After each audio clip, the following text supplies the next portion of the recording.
പഴംപൊരി ഇഷ്ടമില്ലാത്തവരായി ആരും തന്നെ കാണില്ല. അപ്പം നമുക്ക് പെട്ടെന്ന് തന്നെ മൈദ ഒന്നും ചേർക്കാത്തൊരു പഴംപൊരി തയ്യാറാക്കിയെടുക്കാം. ഞാനിവിടെ ഗോതമ്പ് പൊടിയാണ് എടുത്തിരിക്കുന്നത്. അതിലേക്ക് കുറച്ച് അരിപ്പൊടി ചേർത്ത് കൊടുക്കുന്നുണ്ട്. ഇനി ഒരു നുള്ള് മഞ്ഞൾപ്പൊടിയും കൂടി ചേർത്ത് കൊടുക്കുന്നുണ്ട്.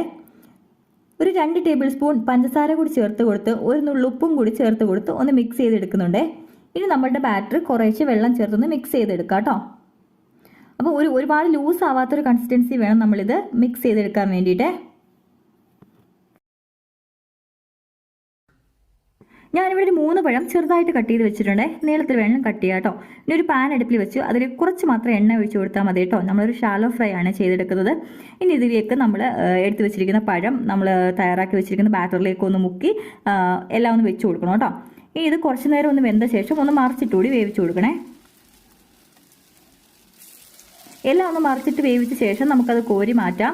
അങ്ങനെ എല്ലാം നമ്മൾ ചെയ്തെടുക്കുന്നുണ്ട് കേട്ടോ. വളരെ ടേസ്റ്റി ആയിട്ടുള്ള, വളരെ ക്രിസ്പി ആയിട്ടുള്ള, എല്ലാവർക്കും ഇഷ്ടമാവുന്ന രീതിയിലുള്ള വളരെ ഹെൽത്തി ആയിട്ടുള്ള പഴംപൊരിയാണ് കേട്ടോ. അപ്പോൾ എല്ലാവരും ഒന്ന് ട്രൈ ചെയ്ത് നോക്കണേ.